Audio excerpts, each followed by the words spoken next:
impuestos indirectos, es decir, por el IVA. Los retos que esto tiene, obviamente, el primero es asegurar su viabilidad financiera. ¿De dónde va a salir el dinero? ¿Cuánto cuesta esto que estamos hablando? Asegurar la calidad de los servicios y la convergencia, y esto es muy difícil, pero asegurar la convergencia de los dos sistemas de protección social vigentes en la actualidad, de modo que podamos ir acercando lo que sería, digamos, el seguro popular hacia el nivel que tiene el seguro social. Elevar los derechos y obligaciones a rango constitucional y no dejarlo en programas de gobierno. Para hacer todo esto, se necesitan alrededor de entre 5 y 6 puntos porcentuales del PIB, más o menos. 5 o 6 puntos porcentuales del PIB de ingresos adicionales. Esto implica, o de disminución de gastos, ¿verdad? Como quieran, digo, las dos cosas. 6 puntitos del PIB. Hay diversas estimaciones de qué genera qué cosa, y lo que podría decirles ahora es una cota inferior, es decir, por lo menos es esto. Generalizar el IVA con una canasta básica exenta, es importante, una canasta básica exenta, rendiría entre el 2, alrededor del 2% del Producto Interno Bruto. Eliminar los regímenes tributarios especiales de transporte, agroindustria, crédito al salario y depreciación acelerada, rendiría, de acuerdo con la propia Secretaría de Hacienda, 2.4 puntos porcentuales del PIB, aprox. Eliminar subsidios a la gasolina, dejar que el precio varíe con el precio internacional, más o menos podría dar, según el precio internacional, entre 1 y 2 puntos porcentuales del PIB. Es un subsidio enorme que se está dando ahí. Y finalmente, aumentar la eficiencia recaudatoria, eliminar gastos, por lo menos se podría conseguir otro medio punto porcentual. Con esto nos da más o menos la cantidad de la que estamos hablando, y puede por lo menos pensarse que sí es posible, es factible hacer esto que estamos diciendo con los impuestos que tenemos, simplemente quitando las cosas que nos están estorbando para lograrlo. De pasada, si logramos eliminar efectivamente, o sea, dar una protección social universal, lo que sucede es que se empieza a desvanecer la diferencia entre trabajo formal e informal, y nos abre el camino para poder llegar a un acuerdo de una reforma de la Ley Federal del Trabajo que sí se necesita. Si separamos la parte de protección social por un lado y la parte del funcionamiento de los mercados de trabajo por el otro, entonces, y lo podemos hacer dado que ya tenemos un sistema universal de protección social, de modo que toda esa parte ya no es un problema. Entonces podemos concentrarnos para efectivamente hacer que los mercados funcionen, que se reconozcan las diferencias en los mercados laborales, que haya movilidad del trabajo sin ningún problema, que podamos encontrar ahí empleo en donde hay más alta productividad. Y junto con esto, disminuir o eliminar las cuotas obrero-patronales al seguro social. Imaginen ustedes lo que eso significaría para la competitividad de las empresas. Esto necesitaría, desde luego, establecer reglas claras y garantías de los derechos y certidumbres laborales de las partes, y de esta manera podríamos darle un jalón a lo que sería el asunto del mercado laboral.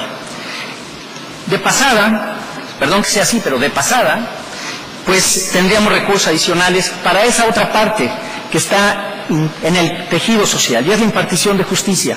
Donde no hay justicia, la sociedad se putrefacta. Si no hay seguridad en un acceso universal a una buena impartición de justicia, una defensoría de oficio de calidad, que no dependa cuánto dinero tenemos para la calidad de la justicia que vamos a obtener, no vamos a poder avanzar mucho en la cohesión social.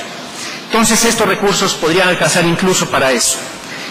Y yo quisiera aquí dejar mi intervención. Tengo algunas ideas sobre esto que se ha comentado en relación al mercado externo. Me parece que el mercado externo efectivamente vamos a tener unos años de vacas flacas, pero no olvidemos, como se dijo ahorita, tenemos unas exportaciones que son 180,000 millones de dólares, importamos esa misma cantidad.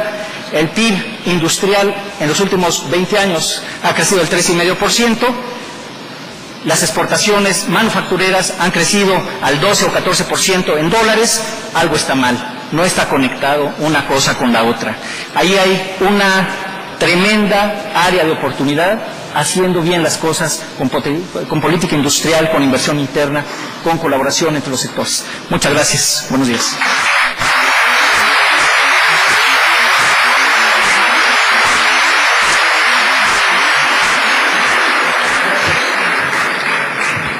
Muchas gracias, don Enrique Cárdenas Sánchez. Le pediríamos al licenciado Alonso Cervera Lomelí, de Credit Suisse, nos aportara su propuesta. Muchas gracias.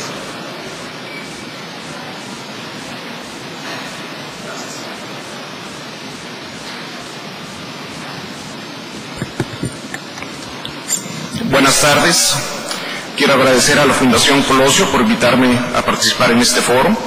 Saludo también a los muy distinguidos priistas aquí presentes. La globalización de los mercados financieros me obliga a comparar el desempeño de México con el de otros países en la región y también con otros países emergentes en otras partes del mundo. En el día a día interactúo con manejadores de fondos de inversión que residen en el extranjero. Estos inversionistas toman sus decisiones de inversión con base en un análisis comparativo de decenas de países, incluido el nuestro.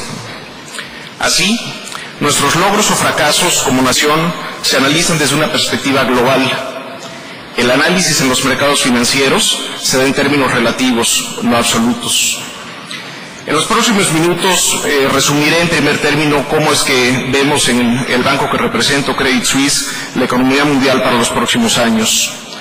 Posteriormente compartiré con ustedes cómo es que los inversionistas afuera de México nos ven y finalmente concluiré con algunas ideas sobre lo que creo urge implementar para hacer de nuestro querido México un país más competitivo y promotor del desarrollo. Si hay algún pronóstico en el que tenemos un grado de confianza particularmente elevado, es que en los próximos años la economía mundial muy probablemente crecerá a tasas más bajas de las que vimos antes de que iniciara la llamada Gran Recesión, la que inició a mediados del 2008. Desafortunadamente para México, una buena parte de este bajo crecimiento que esperamos para el mundo se explica por el pobre crecimiento proyectado para Estados Unidos, destino principal de nuestras exportaciones. Hoy en Estados Unidos hay 7 millones de personas que han perdido su empleo con relación al 2008. Al ritmo de creación de empleos que hemos visto en Estados Unidos en los últimos 12 meses, les va a llevar hasta el 2017 regresar al nivel de empleo que tenían en el 2008. Así de mal están pasando allá.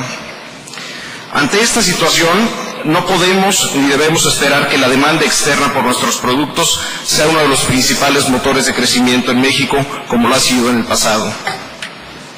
Al contrario, debemos estar pensando con sentido de urgencia cómo es que internamente vamos a compensar por la caída en la demanda externa por nuestros productos, pero también cómo vamos a hacerle para que México pueda crecer a tasas que sean acordes con las demandas de nuestro país. Es tiempo de definiciones, es tiempo de decidir cuál es la visión de México para las próximas décadas. Hoy en día, en el exterior, la percepción que se tiene de nuestra economía es que es una economía estable, pero aburrida. Es una economía en donde no se vislumbran en el corto plazo situaciones de peligro o explosivas, pero también es una economía en donde es bien difícil ser optimista de que esta estabilidad macroeconómica necesariamente va a redundar en un mucho mayor crecimiento económico y en una mejor distribución del ingreso. Somos ese automóvil que lleva transitando a 60 kilómetros por hora en una autopista en el que el límite máximo es de 100 kilómetros por hora. Muchas veces da la impresión que nos sentimos a gusto yendo a esta velocidad, puesto que ni nos inmutamos y otros países nos rebasan por la izquierda o por la derecha. En el extremo, algunos hasta se congratulan de que al menos no vamos en reversa. No tiene nada de malo que nuestra economía sea estable, al contrario, lo aplaudimos. Sin embargo, como decimos los economistas, esta estabilidad macroeconómica es una condición necesaria, pero no suficiente para lograr un mayor crecimiento económico. Como dijo el senador Beltrones, no basta con tener una inflación baja y estable si no se generan los suficientes empleos bien remunerados. No basta con tener un déficit fiscal pequeño como proporción del PIB si los ingresos del sector público son altamente dependientes de ingresos petroleros cada vez más inciertos. No basta con tener un mercado de papel gubernamental líquido y desarrollado con vencimientos tan largos como 30 años, si los bancos no usan estas referencias para prestar a las empresas y a las familias de forma más agresiva. No basta con mantener políticas que promuevan la libre entrada y salida de capital si, por ejemplo, las inversiones o las opciones de inversión en nuestro mercado accionario se limitan muchas veces a las mismas empresas de siempre, empresas dominantes con márgenes de utilidad anormalmente altos. ¿Qué hacer entonces para detonar el crecimiento y para promover el desarrollo? ¿Qué hacer para que este automóvil transite a 100 kilómetros por hora y no a 60? De entrada, yo estoy convencido en la necesidad de mantener en pie los pilares de la disciplina fiscal y monetaria. Hoy más que nunca creo que se debe de evitar la tentación de ampliar el déficit fiscal, sobre todo a la luz de las evidentes dificultades por las que atraviesan los países europeos que han sido altamente irresponsables fiscalmente durante mucho tiempo. Estoy convencido de que en los próximos años los mercados financieros internacionales van a discriminar marcadamente entre los países en los que la carga de la deuda sea baja y estable y aquellos en los que no lo sea. Por ese lado, ni moverle. Al mismo tiempo, por el lado de la política monetaria, cada vez es más evidente el éxito de nuestro Banco Central en el control de la inflación. Creo que este es momento de consolidar la credibilidad que el Banco Central ha venido ganando desde hace más de una década sin intervenir en su accionar. Más allá de la imperiosa necesidad de respetar lo que se ha hecho bien en estos frentes, desafortunadamente la lista de reformas pendientes enfrente de nosotros es larga y conocida, pues los avances hasta ahora han sido muy modestos. A continuación menciono algunas de estas reformas. En materia fiscal, ya lo hemos dicho aquí, sigue siendo necesario fortalecer la base de recaudación tributaria para reducir la dependencia a los ingresos petroleros. Una ruta obvia, aunque políticamente complicada, es el incremento a los impuestos al consumo. No esperemos estar en una situación fiscal comprometida para actuar. Nunca va a ser políticamente rentable subir impuestos, pero hagamos conciencia de que puede ser mucho más costoso tener que bajar el gasto si los ingresos se nos caen. En materia de competencia, la reciente aprobación de la reforma a la Ley Federal de Competencia ha sido definitivamente un paso en la dirección correcta. Queda pendiente, sin embargo, vigilar su oportuna aplicación para efectivamente frenar las prácticas monopólicas que tanto nos dañan. Todavía es temprano, pero hasta ahora sabemos de alguna empresa que esté siendo investigada bajo este nuevo marco jurídico. Por otro lado, es necesario promover directamente una mayor competencia en sectores que históricamente han gozado de enormes barreras de entrada. Uno de estos, cuya discusión ya está en la mesa, es la televisión. Pero hay otros en el sector público, como la electricidad y el petróleo, donde es deseable una mayor competencia y una participación privada que ayude a modernizarlas. O de plano, ¿creemos que tenemos suficiente con Pemex y la CFE para las próximas décadas? Hablando del sector energético, creo que tenemos que movernos con mucho más decisión en este frente. ¿O no es decepcionante y desesperante la lentitud en la aplicación de la reforma energética que se aprobó hace ya 3 años? ¿Cuánto tuvimos que esperar para esta reforma? ¿Cuáles son los frutos hasta ahora? En materia laboral, entre otras cosas, estamos completamente a favor de la flexibilización del mercado laboral. La legislación actual encarece de forma importante el costo de hacer negocio en México e inhibe la búsqueda de mayores niveles de competencia y de competitividad. Hoy el marco institucional favorece a los que tienen empleo y castiga de forma marcada a los que no lo tienen, independientemente de su talento y de sus habilidades. El diagnóstico parece ser claro y espero que sea ampliamente compartido, pero también es claro, desde mi perspectiva, que no hay un sentido de urgencia hasta ahora para lograr estas medidas que hagan de México un país más competitivo y promotor del desarrollo. La fragilidad de la economía mundial de la que hablé en un principio debería de ponerle un sello de extra urgente a la agenda de las reformas. Aprovechemos el marco de estabilidad macroeconómica actual para pensar en la visión de país que queremos para los próximos 25, 30 años. Llevemos al auto al servicio, a tiempo y cuando esté andando. No nos esperemos cuando nos haya dejado tirados a media carretera. En lo personal no tengo ansiedad o temor en cuanto a las elecciones del 2012, pues entre los escenarios probables no anticipo un retroceso en materia de política económica. Me preocupa mucho más el 2018. Yo creo que tenemos 6 años para lograr que la estabilidad macroeconómica de nuestro país venga acompañada de un mucho mayor crecimiento y de muchos mayores y mejores oportunidades para todos los mexicanos. Decidamos cómo le vamos a hacer, el reloj está andando y no hay tiempo que perder. Gracias.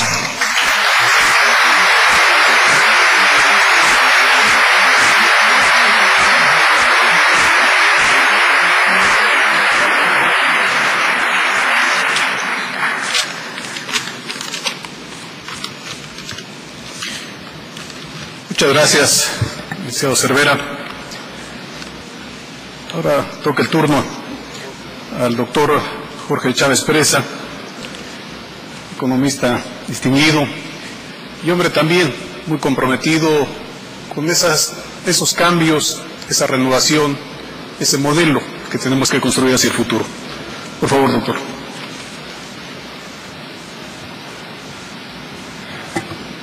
Muchísimas gracias, Manuel Ángel. Manuel Ángel me invitó hace algunos años para cambiar a México en un proyecto importantísimo, que es el de la hacienda pública, pero vista desde las haciendas estatales y municipales en esto que se ha llamado federalismo fiscal. Muy buenas tardes. Celebro que la Fundación Colosio esté organizando estos foros y en los cuales esté invitando a mentes plurales y a mentes que queremos servir a México con nuevas ideas y con ideas a veces y propuestas que probablemente a muchos no les guste, pero que son necesarias. Quiero concentrar mi presentación fundamentalmente algo que ocupa mi corazón y mi pasión como servidor público cuando lo fui, que es el tema de la hacienda pública. Y quiero empezar por definir qué es esa hacienda pública, porque todo el mundo relaciona la hacienda pública con cobrar impuestos. No. Hacienda pública es la capacidad de hacer y concretar del Estado. Y del Estado es de toda esta comunidad que formamos todos, para tener un interés público común. Si no tenemos claro ese concepto, pues prácticamente no vamos a avanzar. Por ello, quiero abordar de manera muy rápida por qué necesitamos esa reforma de la hacienda pública. ¿Para qué necesitamos esa reforma de la hacienda pública? Pues vamos a iniciar elecciones y muchos van a querer ofrecer programas y proyectos. Sin una hacienda pública sólida no va a haber nada. ¿Qué montos se requieren para la reforma de la hacienda pública? Que Enrique Cárdenas ya comentó. Pero aquí lo más importante, y no por último, ¿a quién queremos dedicarle esa hacienda pública? Si no tenemos en mente eso, no va a servir.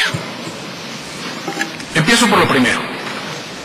¿Por qué esa necesidad de hacienda pública? Pues porque el Estado mexicano, lamentablemente, es muy débil. Y cabe enfatizar que esa debilidad no es en términos de lo que se ha logrado para la estabilidad macroeconómica por contener el nivel de la deuda y el tamaño del déficit, sino en términos de la capacidad que tiene el Estado mexicano a través de sus gobiernos, el gobierno federal, el gobierno estatal, los gobiernos municipales, para concretar resultados específicos a favor de la población, lo cual es la esencia de la hacienda pública. Cobrar impuestos es regresárselos a la población en bienes y servicios públicos que les facilitan su quehacer día a día. Ahora es ese tiempo de alinear los instrumentos a lo que México demanda y necesita. Una tasa elevada y sostenida de crecimiento económico por habitante. Crear anualmente cerca de 1 millón de nuevos empleos para aprovechar los años en los que la población económicamente activa supere a la de niños, jóvenes y personas de la tercera edad. Marcar como el gran objetivo nacional, y es el pacto social que tenemos que renovar, enfocado hacia el crecimiento económico y el desarrollo económico y desarrollo social del país. Es en este contexto donde se ubica la reforma de la hacienda pública, que incluye, además de la recaudación de impuestos, el gasto público, el manejo del patrimonio como el petróleo, que quiero abordar, la deuda pública y la relación y coordinación de estos temas entre el gobierno federal, los estados y los municipios. Hoy la hacienda pública no está contribuyendo al crecimiento económico porque no está ofreciendo en cantidad y calidad los servicios públicos que demanda el país. Quiero ilustrar. Formamos parte de la Organización para Cooperación y Desarrollo Económico y tan solo en las funciones esenciales del Estado, México se queda muy atrás. Tan solo en el tema de defensa gastamos 7 veces menos que el promedio en la OCDE. Desde luego está Estados Unidos, pero si quitamos Estados Unidos y nos comparamos con Canadá, son 5 veces más que nosotros. En lo que se refiere a seguridad pública, el promedio es 1.6% del PIB, nosotros 4 veces menos de lo que tienen los países modernos. Y así me puedo seguir con cada uno de ellos. Ergo, si no tenemos recursos, vamos a dejar a un Estado sin armas y sin pólvora. Y eso no nos lo podemos permitir. Hay otro tema que es esencial de por qué tenemos que hacer esta reforma de la hacienda pública. Porque hoy en día tenemos finanzas públicas sanas, entre comillas, y tenemos estabilidad, porque lo que hemos estado haciendo es comernos el petróleo. Nos estamos comiendo el petróleo. Los ingresos petroleros los estamos usando para sufragar lo que en cualquier otra economía se paga con impuestos. Y eso es no crear futuro. Eso es quitarle a nuestros hijos, a sus hijos, recursos de los cuales hoy nosotros de manera muy cómoda estamos usando para el consumo. Y eso no es permisible en un país como el nuestro. De esta manera, si tenemos esta reforma de la hacienda pública, tendremos nuestro propio motor, que son los ingresos petroleros. A veces hay que ilustrar esto con cifras. De 1980 al 2009, no lo he actualizado por eso, hemos obtenido, o el gobierno federal ha recibido por ingresos petroleros 935,000 millones de dólares. De estos, 45% se generaron del 2001 al 2009, es decir, en 8 años, y el otro 55%, es decir, de 1980 al 2000, el 55%. O sea, en 20 años se han usado mucho menos que en estos últimos 8, 9 años. Esto no tiene perdón porque los hemos estado usando para el consumo. ¿A quién tenemos que dedicar esa reforma de la hacienda pública? A nuestros hijos, a sus hijos, para que tengan un país en el cual puedan creer y puedan sentirse orgullosos. De ahí la importancia que tiene renovar ese pacto social que une a todos los sectores del país en torno a un objetivo claro y medible: dejarle un mejor país a las generaciones que vienen. Por último, quiero llegar a estas conclusiones de a quién dedicárselas. Se las tenemos que dedicar a toda esa población que ahora le llamamos pobres, sean pobres alimentarios, pobres patrimoniales, que prácticamente abarcan la mitad de la población. Si no dedicamos esa hacienda pública, que es nada más y nada menos, estar en pobreza es estar fuera del Estado. Tenemos que incorporarlos porque de ahí vendrá nuestra grandeza. Este problema estructural de la hacienda pública lo tenemos que hacer revisando el gran instrumento que dejó la legislatura en la que yo formé parte, que es el presupuesto de gastos fiscales. Es decir, esa cuantificación de lo que son los privilegios, las exenciones, regímenes especiales. Ahí está, el doctor Enrique Cárdenas las mencionó. Y tenemos ahí la posibilidad de hacerlo. Por otro lado, tenemos que buscar que los trabajadores y las empresas que están en la formalidad quieran quedarse en la formalidad. Hoy, como se ha generado un ambiente de una seguridad social paralela a través del seguro popular, no solo estamos creándole una contingencia fiscal de más de 15 puntos del Producto Interno Bruto, es decir, una deuda, si no tomamos las medidas correspondientes por el lado del ingreso, por el lado de la recaudación. Tenemos que hacer que ese pacto social sirva para un país más equitativo y más incluyente, que nos sirva posicionar a la economía en una senda de crecimiento económico sostenido y sustentable, el cual nada más vamos a poder lograr si la gente tiene educación de calidad.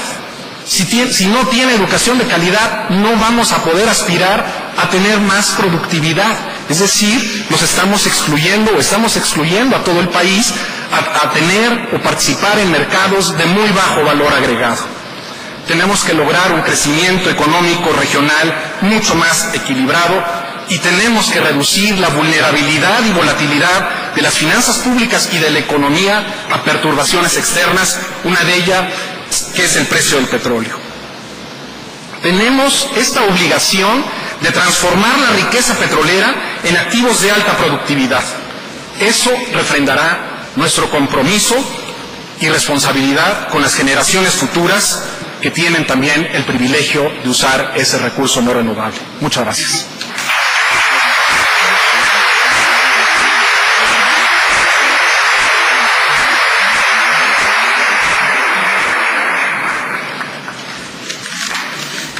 Muchas gracias, doctor Chávez Presa. Construir el futuro es lo que queremos los mexicanos. Y como aquí se ha dicho con toda claridad, habrá propuestas, habrá ideas que resulten incómodas o poco confortables para algunas formas de pensamiento o para algunos gobiernos.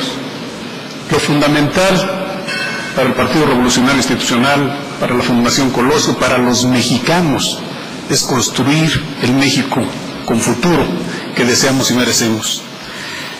Quisiera yo pedirle al doctor Luis Fonserrada Pascal, director general del Centro de Estudios Económicos del Sector Privado, nos diera también su aportación.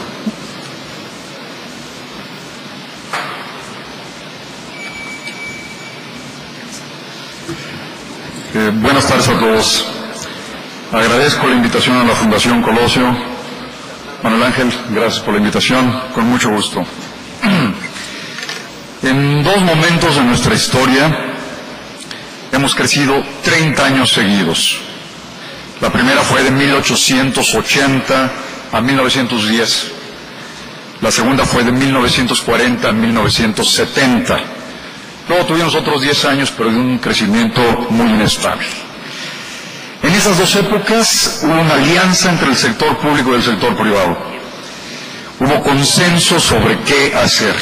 Hoy requerimos de nuevo ese acuerdo, un pacto para invertir y crear empleo, un pacto entre el sector público y el sector privado, entre Congreso y Ejecutivo. Es necesario llevar a cabo una estrategia que trascienda el mantenimiento de los equilibrios macroeconómicos. Son muy importantes, efectivamente, pero no son suficientes. Necesitamos una estrategia de transformación productiva.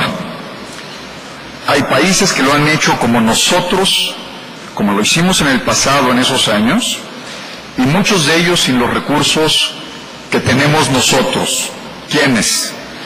Australia, España, Finlandia, Irlanda, Malasia, Nueva Zelanda, Corea, la República Checa, Singapur y Suecia son ejemplos de estas alianzas entre el sector público y el sector privado.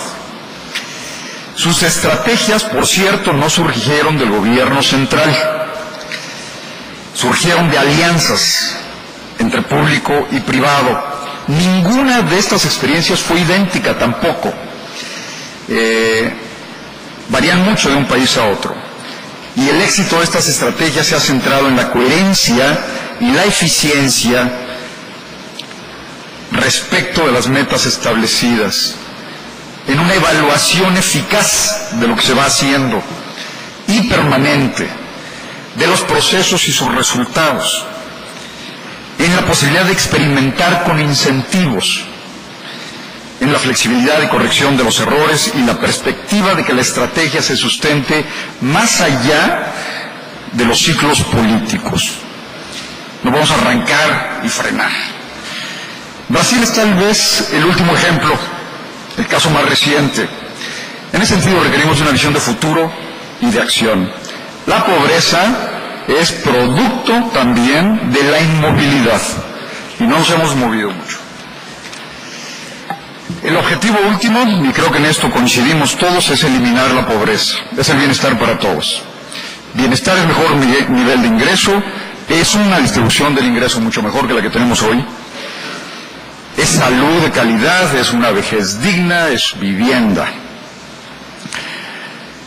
Es un sistema de pensiones que se vaya extendiendo eventualmente a todos los ciudadanos. Es que todos los mexicanos tengan la capacidad de vivir la vida que desean vivir. Seamos claros para esto. Este bienestar no puede suceder sin una importante creación de riqueza. Sin riqueza no podemos tener ese bienestar. No hay redenciones instantáneas, no existen. No podemos lograrlo por decreto ni por voluntad inmediata. Y el crecimiento de un país, el crecimiento de su ingreso, depende no de su productividad, sino del incremento de su productividad. Si nos sentamos con los brazos cruzados viendo que tenemos buena productividad, ahí nos quedamos. Tenemos que incrementarla y el crecimiento depende del crecimiento de la productividad. Y por supuesto de la cantidad de hombres trabajando, hombres y mujeres trabajando, de la cantidad de empleo que tengamos. Hoy en México la productividad es alta con respecto a otros países de desarrollo similar, pero nuestra tasa de crecimiento, la tasa de crecimiento de nuestra productividad es la peor de todas. Estamos parados.